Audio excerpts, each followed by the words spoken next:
एक व्यक्ति ने महात्मा बुद्ध से पूछा, मेरी जिंदगी में इतने दुख क्यों हैं, इतनी तकलीफ, इतनी परेशानियां क्यों हैं? तो महात्मा बुद्ध ने कहा, बताओ तुम्हें कौन सा दुख है?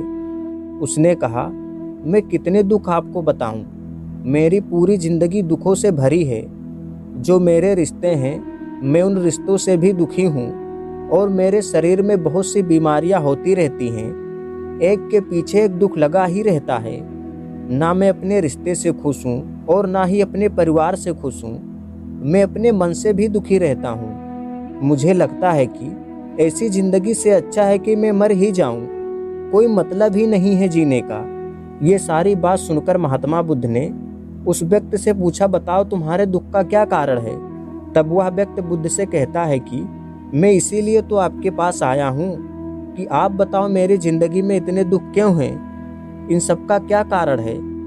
तब महात्मा बुद्ध ने उस व्यक्ति से कहा, जरा गहराई से सोचो, विचार करो, देखो कहाँ है तुम्हारा दुख, क्या कारण हो सकता है तुम्हारे दुखों का? उस व्यक्ति ने बहुत सोचा, पर जब उसे कुछ समझ में नहीं आया तो महात्मा बुद्ध ने उससे कहा कि तेरे सारे दुखों का कारण तू खुद ही है, तेरे मन की आसक्ति है। यह सुनकर उस व्यक्ति ने बुद्ध से कहा कि मैं समझा नहीं, मेरे मन का मोह मेरे सभी दुखों का कारण कैसे हो सकता है? तब महात्मा बुद्ध ने उसे समझाने के लिए 3 छोटी छोटी कहानियां सुनाई, क्योंकि कहानियों के माध्यम से इंसान हर बात जल्दी सीख जाता है। तो आप भी पूरी कहानियों को लास्ट तक मन लगाकर सुनिए। एक व्यक्ति एक पेड़ से चिपक कर चिल्ला रहा था कि कोई मुझे बचाओ, कोई मुझे इस पेड़ से छुड़ाओ, इस पेड़ ने मुझे पकड़ लिया है। वहाँ से एक गुरु और शिष्य गुजर रहे थे। शिष्य ने अपने गुरु से कहा कि गुरुदेव, हमें इस आदमी की सहायता करनी चाहिए, यह इस पेड़ से चिपक गया है, इसे छुड़ाना चाहिए। तो उसके गुरु ने उससे कहा कि इसकी कोई मदद नहीं कर सकता। तो शिष्य हैरान होकर पूछने लगा कि ऐसा क्या है जो इसकी कोई मदद नहीं कर सकता? तब गुरु ने कहा कि इस व्यक्ति ने खुद ही पेड़ को पकड़ लिया है, और जिस व्यक्ति ने स्वयं किसी चीज को पकड़ रखा है उसे कैसे छुड़ाया जा सकता है? ऐसे ही बुद्ध ने उस व्यक्ति से कहा कि तुमने भी सारे दुखों को खुद ही पकड़ा हुआ है कि यह मेरा है, कहीं मुझसे छूट ना जाए, यह मेरे पास ही रहना चाहिए। तेरे सारे दुखों का कारण यही है। फिर बुद्ध ने उसे दूसरी कहानी सुनाई। एक मकड़ी वो खुद ही जाल बुनती है, और जाल बुनते बुनते एक दिन ऐसा आता है कि वो खुद उसी जाल में फंस जाती है। वो चाहकर भी जाल से बाहर नहीं निकल पाती। इसी प्रकार तूने भी अपनी जिंदगी में न जाने कितने रिश्ते बनाए हुए हैं, कितनों को अपना मान रखा है, और उनसे मुंह रखने के कारण आज वो तुम्हें दुख दे रहे हैं। सारी दुनिया में चाहे कुछ भी हो जाए, हमें कोई फर्क नहीं पड़ता, लेकिन हमें दुख तभी होता है जब हमारे अपनों के साथ कुछ बुरा होता है, या हमारे अपने हमारे साथ कुछ बुरा करते हैं। शहद से भरे एक पात्र में एक मक्खी घुस जाती है। उस शहद के मीठे रस में उसे बहुत आनंद आता है, वह बहुत प्रसन्न होती रहती है। अगर वह चाहे तो थोड़ा सा रस लेकर वहाँ से निकल सकती है, वहाँ से उड़ सकती है, लेकिन वह इस रस में इतनी डूब जाती है, उसमें इतना खो जाती है कि वह वहाँ से उड़ना ही नहीं चाहती। वह उस रस को लेते लेते उसके पंख उसी शहद में फंस जाते हैं। फिर जब तक उसका पेट भरता है तब तक वह पूरी तरह उसी शहद में फंस जाती है। उसके बाद वह वहाँ से निकलने की बहुत कोशिश करती है, आगे जाती है, पीछे जाती है, दाएं जाती है, बाएं जाती है, पर वो वहाँ से नहीं उड़ पाती, क्योंकि अब वह उसी में पूरी तरह फंसी हुई है। ऐसे ही हमने भी अपनी जिंदगी में जिन रिश्तों में आनंद लिया है, सुख लिया है, शुरू में तो मुझे बहुत सुख आया, और आज वही रिश्ते मुझे दुख दे रहे हैं। ऐसे ही जब कोई व्यक्ति अपनी स्वास्थ्य की परवाह न करके स्वादिष्ट रसों के पीछे पड़कर कुछ भी खाने लगता है, जिसके कारण आगे चलकर उसका शरीर खराब हो जाता है, उसके शरीर में रोग आ जाते हैं। ऐसे ही हमारा मन जब संसार की बहुत सारी आशाएं कर लेता है, तृष्णाएं और वासनाएं कर लेता है, तो उसके मन में ज्यादा धन कमाने का मोह आ जाता है। फिर चाहे उसे कितना भी धन मिलता रहे, उसे तृप्ति नहीं होती, वह हमेशा धन से अतृप्त ही रहता है। इसी से दुखों का जन्म होता है। बुद्ध की बातें सुनकर उस व्यक्ति को एहसास हुआ कि महात्मा बुद्ध बिल्कुल सही कह रहे हैं, यही वजह होती है मेरे सारे दुखों की। फिर उस व्यक्ति ने बुद्ध से दूसरा सवाल किया कि आपने मुझे दुख का कारण तो बता दिया, अब मुझे बचने का उपाय भी बता दीजिए। तब बुद्ध ने कहा, अगर तुम सारे दुखों से पार होना चाहते हो तो अपने मन को मोह और वासनाओं से ऊपर उठाकर प्रेम और संतोष से भर दो, क्योंकि जिसके दिल में प्रेम और संतोष का दिया जल गया, उसके जीवन से दुख का अंधकार दूर हो ही जाता है। लगाव आपको दुखी करता है, प्रेम आपको खुश करता है। हालांकि यह बात कहने में बहुत ही आसान है, लेकिन करना बहुत मुश्किल। जो भी व्यक्ति महात्मा बुद्ध के इस उपदेश को समझ गया ना, वह सारे दुखों से पार हो जाएगा। यही कहानी हमारे जीवन की भी है। हम खुद ही रिश्ते जोड़ते हैं और बाद में खुद ही रोते हैं।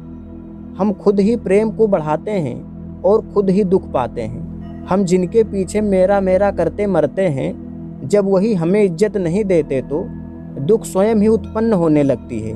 हमें कभी भी किसी से बहुत ज़्यादा लगाव नहीं रखना चाहिए, जब तक कि वो भी आपके प्रति ऐसा महसूस ना करें। आखिर में वही लोग हमें सबसे ज़्यादा दुख पहुंचाते हैं, हमारा दिल दुखाते हैं, जिनकी खुशी के लिए हम कुछ भी करने के लिए तैयार हो जाते हैं, जिनकी खुशी के लिए हम अपनी सारी ज़िंदगी कुर्बान कर देते हैं, वही हमारे जीवन में दुखों का अंधकार भर देते हैं। चाहे वह हमारा परिवार हो, मित्र हो, चाहे संतान हो या कोई रिश्ता ही हो, हमें दुखी वही लोग करते हैं जिनको हम अपना मानते हैं। लगाव आपको झूठी आशा देता है, इसीलिए किसी से भी ज़्यादा लगाव नहीं रखनी चाहिए।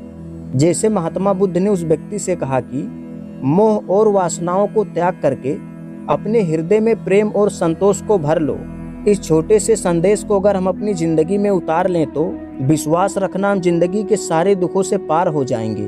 तो आशा करता हूँ यह सारी बातें आपको खूब पसंद आई होंगी। तो अगर आप चैनल पर नए हैं तो प्लीज़ चैनल को सब्सक्राइब कर ले। मिलते हैं अगले वीडियो में, तब तक के लिए जय हिंद, जय भारत। मैं भगवान बुद्ध से आपके सुखी जीवन और बेहतर स्वास्थ्य की कामना करता हूँ। एक बार भगवान बुद्ध अपने शिष्यों के साथ बैठकर उन्हें कुछ समझा रहे थे। इतने में वहाँ अजातशत्रु पहुँचते हैं और बुद्ध से कहते हैं कि हे बुद्ध, जब से मैं तुम्हारा अनुयायी बना हूँ तब से सभी लोग मेरे सीधेपन का बहुत फ़ायदा उठाते हैं। आपका अनुयायी बनने से पहले लोग मुझसे डरते थे, क्योंकि तब मैं बहुत क्रूर था और किसी को भी मृत्युदंड देने में क्षण भर का भी समय नहीं लगाता था। आपका अनुयायी बनने के बाद अब मेरा मन इन कर्मों को करने के लिए तैयार नहीं होता है और मैं सभी लोगों को प्रेम देना चाहता हूँ, परंतु कुछ लोग इस बात का गलत फ़ायदा उठा रहे हैं और इससे मेरी प्रजा को बहुत खतरा है। मेरे शासन में बहुत दिक्कतें आ रही हैं। अब आप ही बताइए मैं क्या करूं? तब बुद्ध उसे एक कहानी सुनाते हैं। कहते हैं, एक बार एक भिक्षु एक गांव से गुजर रहा था। उस गांव में एक बहुत बड़ा पीपल का वृक्ष था। चलते चलते भिक्षु बहुत थक गया था। उसने सोचा कि उस वृक्ष के नीचे थोड़ा आराम कर लिया जाए। वह वहाँ पहुँचा ही था कि कुछ लोग उसे वहाँ जाने से रोक देते हैं और भिक्षु से कहते हैं कि वहाँ बहुत जहरीला सांप रहता है, उसने बहुत लोगों को डस लिया है। वह इतना खतरनाक है कि जो भी उसके सामने आता है वह उसे जिंदा नहीं छोड़ता है। भिक्षु मुस्कुराता है और कहता है, एक दिन तो सभी को मरना है। अगर मुझे आज ही मरना होगा तो इसमें कौन सी बड़ी बात है। आप मेरी जरा भी चिंता ना करें और मुझे आज्ञा दें। भिक्षु वहाँ से चल देता है और पेड़ के नीचे बैठ जाता है। तभी वह सर्प निकलकर भिक्षु को कहता है, क्या तुम्हें मुझसे डर नहीं लगता? क्या तुम्हें पता नहीं यह मेरा इलाका है और यहाँ पर आने की किसी की हिम्मत नहीं होती? तब भिक्षु से बड़े ही प्रेम के साथ कहता है, इसमें डर वाली कौन सी बात है? तुम जो भी करते हो वह इसलिए करते हो क्योंकि तुम्हें डर है कि तुम्हें कोई मार न दे, इसीलिए तुम दूसरे को डसते हो। मुझे किसी बात का डर नहीं है, ना ही मुझे मृत्यु का डर है और ना ही जीवन की लालसा है। कोई मुझे नुकसान पहुंचा ही नहीं सकता, तो फिर मैं क्यों डरूं? आज तक वह ऐसा कोई व्यक्ति नहीं देखा था जो उससे डरे ना। भिक्षु की इन बातें सुनकर सांप उनके चरणों में लेट जाता है और उनसे कहता है, आज तक मैंने जो भी किया अपनी जान बचाने के लिए किया, क्योंकि अगर मैं इस तरह का रूप धारण नहीं करता तो लोग मुझे जिंदा नहीं छोड़ते। तब भिक्षु उससे कहता है, तुम एकदम सही कह रहे हो, लेकिन अगर तुम इन मोह से मुक्त होना चाहते हो तो एकदम शांत हो जाओ, प्रेम से भर जाओ और यह जानो कि एक दिन जीवन समाप्त हो ही जाएगा। उसके लिए बुरे कर्म करने की कोई आवश्यकता नहीं है।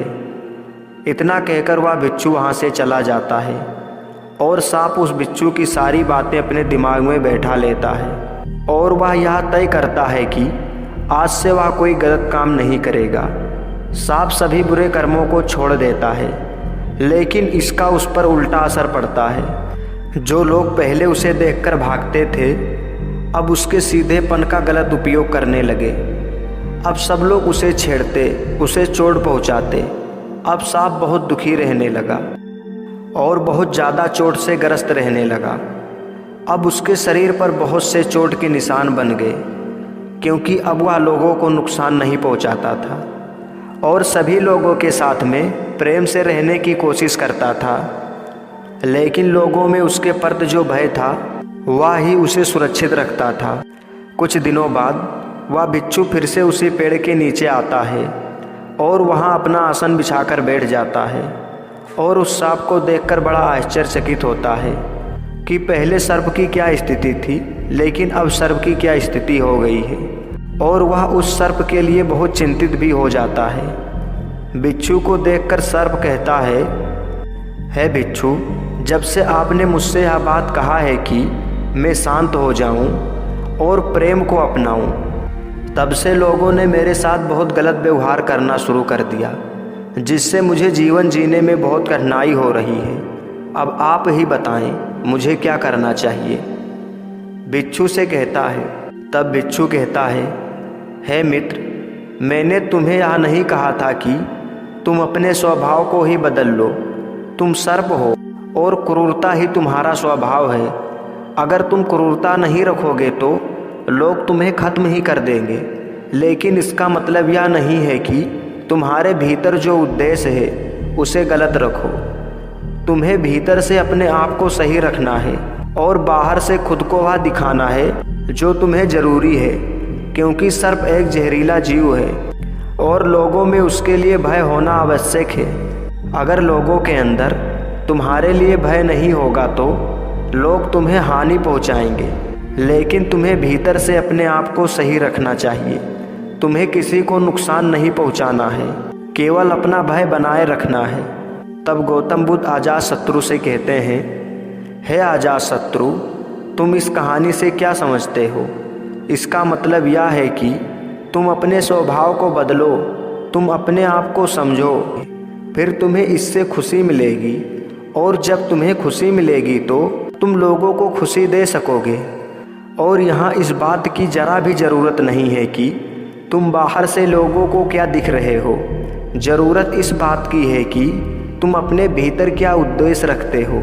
इस बात को सुनकर अजातशत्रु समझ जाते हैं कि गौतम बुद्ध उनसे क्या कहना चाहते हैं और वह गौतम बुद्ध को प्रणाम करके वहाँ से चले जाते हैं। तो दोस्तों, इसी प्रकार हमें अपने जीवन में भी अपनाना चाहिए। हमें बाहर से थोड़ा सख्त रहना चाहिए। अगर आप ज़्यादा सीधे रहने की कोशिश करोगे तो लोग तुम्हें बुद्धू समझने लगेंगे, लेकिन इसका मतलब यह नहीं कि आप क्रूर हो जाओ। आप अपने अनुसार अपना व्यवहार रखिए, जहाँ जैसी ज़रूरत पड़े वैसी व्यवहार रखिए। तो दोस्तों, अगर यह वीडियो आपको अच्छी लगी है तो चैनल को सब्सक्राइब कर लें।